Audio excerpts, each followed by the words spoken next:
And that's the importance of youth sports, is that it doesn't matter how you turn a double play at age 10. We would love for that to get better. But how do you interact with your coach? How do you interact with your parents after the game? Are you carrying your own bag in and out of the dugout, or does mom have to come grab your stuff for you? So those are lessons that I think are more important than how we play, where we play, how many USSSA wins we have, where we're ranked. And nothing against that lifestyle. It's just the focus needs to be on how good can we become as people, as opposed to sometimes baseball players.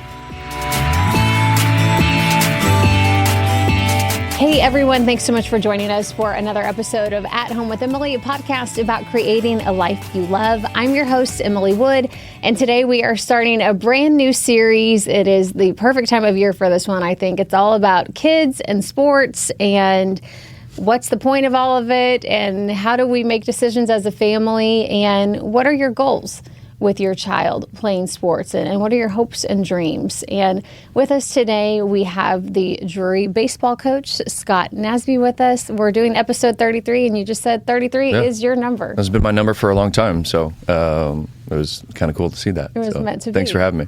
We're just so glad that you're here, and you and I didn't necessarily know each other personally, but my child, who's in third grade, actually went to one of your baseball camps. Yeah. And it's a huge ordeal. Yeah. If you guys have never been a part of it and you have a kid interested in baseball, Coach does a big camp for all the kids in town. You got to sign up for it quick, and the instruction's great, but the highlight's the slip and slide. Oh yeah, we and the popsicles. Yeah, we do it in June. We had 100 and maybe 80 kids split up among 2 sessions last year, and the goal is to let them keep loving the game and have fun. And the slip and slide definitely is the finale, and younger siblings will jump in there too. So it's always fun to see kids from around the community on the field. And we have the coaches there, and sometimes you have some of your athletes out there helping as well. And I think that's so fun for the kids to get that interaction with the big boys, that they look up to and they watch. And one of the reasons that I wanted to have you on, with you being a baseball coach, I think you have such a great bird's eye view from being a coach at a high level, having played at every level yourself, and then also working with kids. Yeah. But you and I both know, the sports culture for youth has taken a lot of turns and accelerated, I guess, from whenever we were kids in the 90s or whatever. And so now, as a parent, it feels like you have to sort of jockey for a spot for your kid on a team, especially in baseball, it's 10 kids. Yeah. And you can kind of get edged out if you go the wrong way. And you feel like, do we just give up? And then on the other side, there's pressure to, hey, your kid's pretty good. You know what? We could use a shortstop, and he's really good. So anyway, we're going to be traveling these next 7-8 weekends around the Midwest and beyond. And all of a sudden, for some reason, baseball and softball, and other ones too, have become travel sports. Right. And you and I were saying, by what, 6 or 7, you can... Yeah, you can travel probably at 7 if there's 7U, 8U travel ball teams that, are playing on the weekends right now in different cities. And is that something that you're doing with your son? No, we are not. No, our son is 11. He's almost 12, so he's in 6th grade. And there's still avenues for kids to not play travel ball. My wife and I have discussed it numerous times, and he's in a unique situation where he can use our jury facilities with me and get some different instruction. So he's a little bit different on that avenue. But there's plenty of opportunities to play locally, to find coaches locally, whether it be parks or rec or practice or lessons, without the financial loophole of having to travel and having to dedicate maybe 12 hotel stays from the spring and summer that a lot of families can't afford. So travel ball can be great, and it's something that families can discuss. And if that's something that they want to do, it's a tremendous thing. I did it from when I was probably 13 or 14 on, when I lived in California. And it's become more common, but baseball definitely has a financial piece to the puzzle that prices a lot of kids out. Well, even just the equipment itself. I mean, even if you are playing locally. Yeah. And so I think, too, like what you said, the opportunity's there. Is that something that you would encourage families to aspire to at a young age? In terms of traveling or in terms of... Travel. I would say try to figure out what the priority is for the family. My 11-year-old would love to play college baseball. He told me he's going to go play for LSU, or he's going to play for me for 3 years and go to the transfer portal and then go to LSU because they make more money there. The portal, yes. If he runs like me, no one's paying him any money. So the goal is to have fun. The goal is to learn from your failures. The goal is to have experiences with your family. And so I think that's a family discussion is, do you want to have experiences in Tulsa on the weekends in March, or are there other siblings that want to do other things? Are there family that we want to stay close to? Is it midweek practices with local teams that we can do? And there's lots of travel teams based in Springfield, based in other cities, and some travel more than others. But there's definitely teams that don't travel and the ability to continue to play without having to drive all over the Midwest. Talk to me about specialization in sports at a young age. Is that something that concerns you as someone who watches the development of athletes all the way through? Yeah, I think the goal is to make sure they're becoming active, stay active as long as they can, to figure out what they love. You can have a coach that doesn't mesh well with your son or daughter, and they could be out of that sport pretty quickly. Our son plays basketball, and it's definitely not his best sport. But we'd like to see him learn how to deal with the failures of struggling in something when he thrives at baseball. Our daughter plays volleyball, and she loves learning how to celebrate a win, a point, getting it over the net. And she could care less about winning or losing. And that's a great thing for a 10-year-old, to not care about winning and losing. The goal is to make sure the effort is there, the energy is there, and to make sure that there's life lessons being learned from the sports, as well as being active for sure. Mm-hmm. But as far as the physical demands that we're putting on kids, can that actually be damaging long term? I think there's certain things. You want to make sure you're around someone knowledgeable, especially if you're getting in the weight room with certain trainers, and there's lots of people in town. Is there an age that's appropriate to start weights? That's probably not a question for me yet. I mean, you see it with little kids, but then I don't know. Yeah, I think more training of running, jumping, learning how to fall down, learning how to get back up. Use your feet and use your hands. Right. I don't think we need to have a squat bar on our back at 12, but throwing things, catching things, sprinting, having fun. I remember just growing up, I was always active. We're always outside and playing basketball and rollerblading and playing baseball, playing football, and there didn't need to be a specialization. Not that there's anything wrong, but most kids aren't going to play professional sports. I mean, if you're a baseball player, you're not 6'3", you're probably not going to play professional baseball. It doesn't matter how much individual training you do as a 9-year-old. And so those things have to be kept in mind as you make decisions for your family about what do we want to do with our free time as our kids are 8 till 18. When you are looking at athletes for your program, what are you looking for? I'm mainly looking for good people, good families, good kids first. So Coach Stratton started our program in 2006, and we've had pretty much the three same things we're looking for, and we do it in this order. One, you got to be a good person. You got to do the right things for the right reason. You got to be able to handle failure. You got to be able to celebrate teammate success, and you should do the right things for the right reason, not because someone's watching and you want a reward out of that, but that's just how you were raised. Two, you got to be a good student. If you're not a good student, it's tough to get into school, it's tough to pass school, and it's tough to afford school. You want to try to get a good academic scholarship. And then 3, you need to be able to play. You need to be a good player. You need to be able to have room for improvement. And then you got to dedicate your body to being a college athlete, which is a 365 thing for the amount of time you're here. I didn't hear much about athletics in that answer. Yeah, I mean, we have 44 players on our team. Yeah. Right now we've got about 11 or 12 who are getting the bulk of the reps. Okay. In terms of hitting, we probably have about 8 to 10 pitchers who are getting the bulk of the innings. Not that those other kids can't do it, and they're working just as hard as everyone else, but you have to enjoy the process of showing up to practice, showing up to lifts, waking up early in the morning, being on the bus late at night, and enjoying that, as opposed to the end-all goal is I need to hit 350 today. I need to have 4 hits this weekend for me to be happy. And I think that's an important thing for families to instill in their kids is it doesn't really matter about stats. It's to make sure that we're improving and the effort's there and the attitude is there. So do you have something that you watch for when you visit high school games or tournaments? Yeah, I think like last week I went up and watched a game in Kansas City, and the kid I went to watch swung one time and that was all I got to see. So I need to watch how he runs on and off the field, how he cheers for his teammates. I want a kid in the dugout who is celebrating their teammates' success more than they celebrate their success. Because if you're only happy when you succeed, especially in baseball, it's a game of failure, you're going to spend most of the time pretty beat up. So I want someone who has good energy. That's one of the main things we're looking for when we watch games. I want to see someone who has the ability to physically mature a little bit, as well as respects their coaches and teammates on and off the field.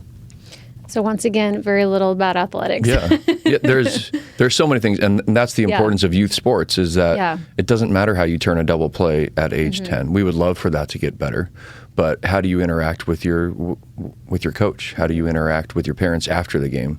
Are you carrying your own bag in and out of the dugout, or does mom have to come grab your stuff for you? So those are lessons that I think are more important than how we play, where we play, how many USSSA wins we have, where we're ranked, and nothing against that lifestyle. It's just the focus needs to be on how good can we become as people, as opposed to sometimes baseball players.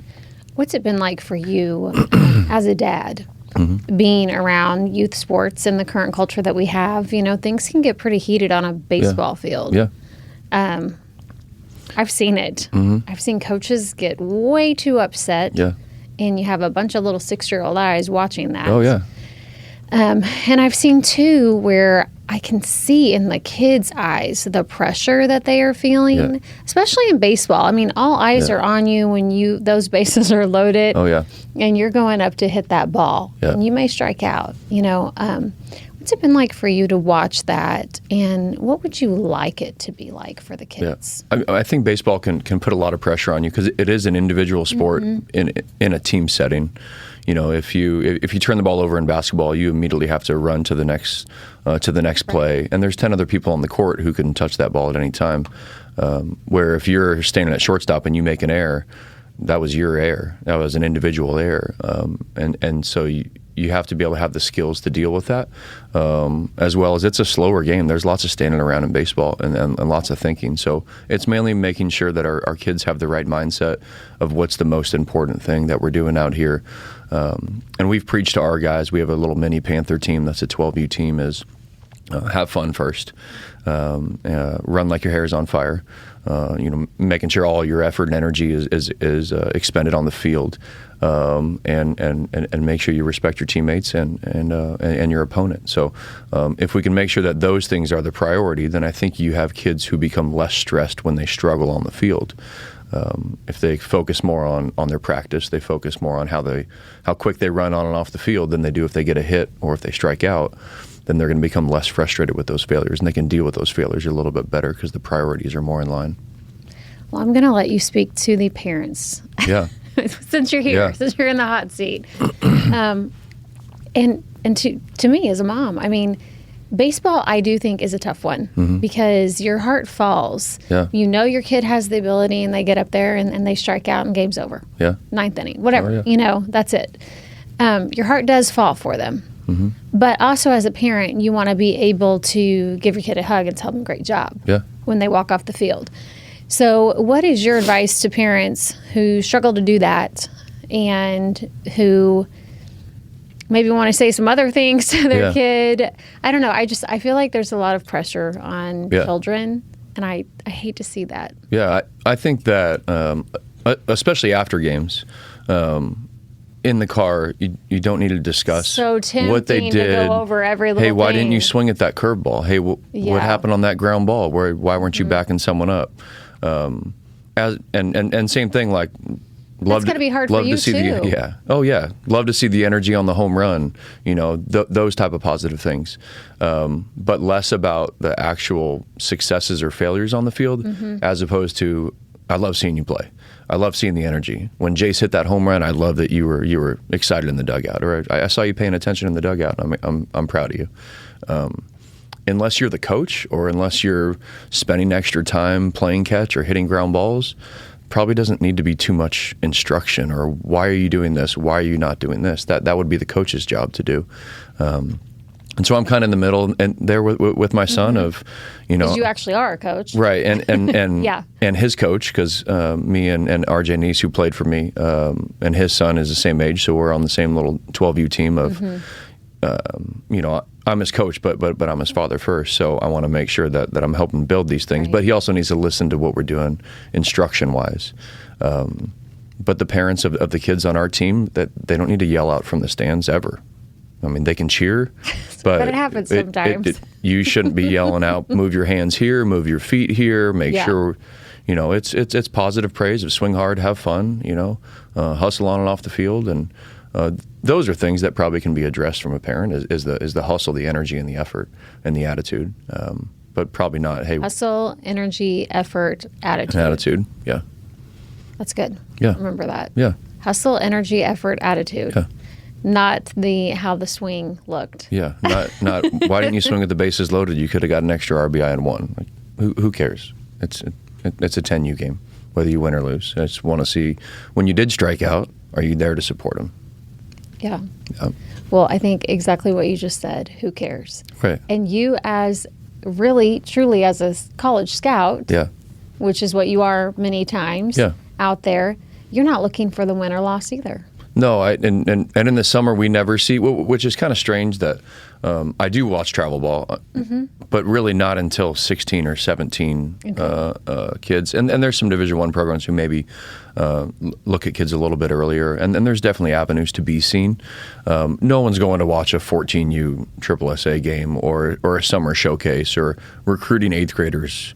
And so the focus is to mature physically and then see what happens, but have fun until that happens. And what about the fear of being left behind? Because there is a fear of missing out that is sewn into the fabric of youth sports right now. Yeah. Well, you didn't get a spot on that team, so you're never going to get a spot on a team. Yeah, that's tough, especially when you have some elite travel teams and think I didn't make this team, so I can't play. But a lot of guys on our team, we have a homeschool kid who never played travel baseball. We have our best pitcher never made his high school team. He played for Lee Summit West, Cody Ball. And he was focused on communications. He wanted to be a journalist. He tried out as a freshman, didn't make it, didn't try out the next couple years, came down on a visit to Drury. He played summer ball with the travel team, but never played spring ball. And then made the team his senior year of high school, but it was COVID, so it never happened. Wow. And now he's our best pitcher. He's going to potentially leave us the all-time wins leader in Drury history. So certain kids mature at different times. And there's lots of paths to the same destination. Oh, yeah, for sure. And exactly what you just said, too, especially with boys, they could be maturing yet in college, right? Correct. Yeah, there's kids who are still growing for us, and there's kids who've been 6'2" since ninth grade year. So physicality, for sure, in baseball is a huge difference. Basketball, football, those sports that 6th to 8th grade to 9th grade is make sure they're still having fun, make sure their mindset's in a good spot, and if they're 6'3" in the future, then maybe we should dedicate some more time to travel ball and a trainer and becoming more physical. But if my son's slow and 5'9" when he gets done, he's probably not going to play professional baseball. And we want to make sure that we have the foundation of he really enjoyed his career, he really enjoyed the activities that we did, and he's a student of the game and absolutely loves every day we play. And ultimately, your relationship with him is more important than his baseball stats, right? Yeah, my relationship with him has nothing to do with his successes on and off the field. If he tells me today he wants to quit baseball, I'd be completely fine with that. I want him to be active. I want him to be happy. He'd have to replace that with some other type of activity because he spends so much time. And he was up at 6 in the morning watching the Cubs and Dodgers play this morning. So it's something that can consume you when you become a sports nut. But I think families have to understand you may be the sports nut, but try to figure out if your kids are also a sports nut as well before you make them do things that they may not want to do in the future. And ultimately, what is your hope for families in sports? What should the ultimate goal be? I think the ultimate goal is to build relationships and build resilient kids. Kids who can handle failure, kids who, maybe they really enjoy traveling around the Midwest, and that's something that they do in the future, and then they do with their families. But it shouldn't be a negative outcome or a negative experience for the kids, no matter what level it is. If they don't like practicing and the effort's not there, yeah, you should finish a season. You should do something else, but maybe let them try something else. If baseball isn't their thing, then go play volleyball. Go play soccer. Go play pickleball. We have a pickleball team now at Drury. So, but be active, be outside, especially this time of year when the weather's starting to get nice. Go ride a bike. Go hike a trail. The goal is, for our kids, is to be healthy and active and be happy. Thank you, Coach. I appreciate it. Yeah, for sure. Thanks for having me.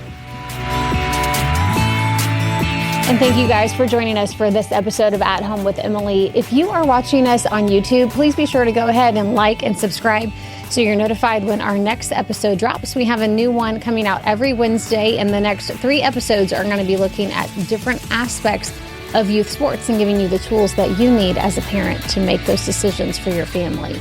Be sure to watch us on Instagram and Facebook, and also head to aroundtheozarks.com and sign up for our daily newsletter. We'll see you next time.